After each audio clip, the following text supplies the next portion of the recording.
వరలక్ష్మీదేవి వ్రతం సందర్భంగా ధాత్రి కేదార్కి నలుగు పెట్టి బయట కూర్చోపెట్టి స్నానం చేయిస్తూ ఉంటుంది. అప్పుడే కేదార్ ఇక మేఘన మన మధ్యలోకి రాదనిపిస్తోంది ధాత్రి అని చెప్తుండగానే మేఘన బామ్మ ఇద్దరు కారులో దిగి అక్కడికి వస్తూ ఉంటారు.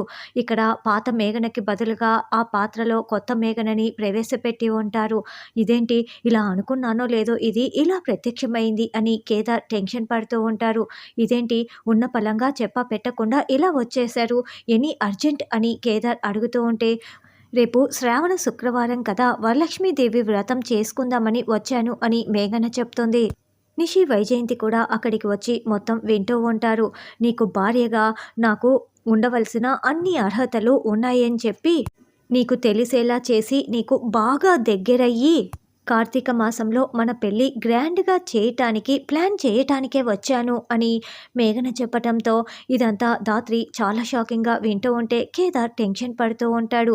ఏంటి, రేపు భార్యగా అర్థమయ్యేలా వరలక్ష్మీదేవి వ్రతం చేసి కార్తీక మాసంలో పెళ్ళి కూడా చేసుకుంటుందా అని ధాత్రి కోపంతో రగిలిపోతూ చూస్తూ ఉంటుంది. వన్ డే సీఎం లాగా మా మేఘన నీకు వన్ డే భార్య అన్నమాట అని బామ్మ చాలా సంతోషంగా చెప్తూ ఉంటుంది. ఇదంతా వింటున్న నిషి వైజయంతి అయితే వీడికి ఇలాగే జరగాలి, వీళ్ళిద్దరికీ ఇప్పుడు కదా ఉంటుంది. ఈ మేఘన రేపు కేదార్ పక్కన కూర్చొని, అది కూడా భార్య స్థానంలో కూర్చొని పూజ చేస్తుందంట. ఇది వద్దని చెప్పలేదు, ఏం చేస్తుందో చూడాలి అని నిషి వైజయంతి అనుకుంటూ చాలా సంతోషపడుతూ ఉంటారు.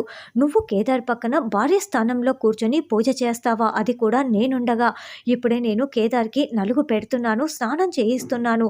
కేదార్ పక్కన భార్యగా కూర్చొని పూజ చేయాల్సింది నేను మాత్రమే అని ధాత్రి అనుకుంటూ ఉంటుంది.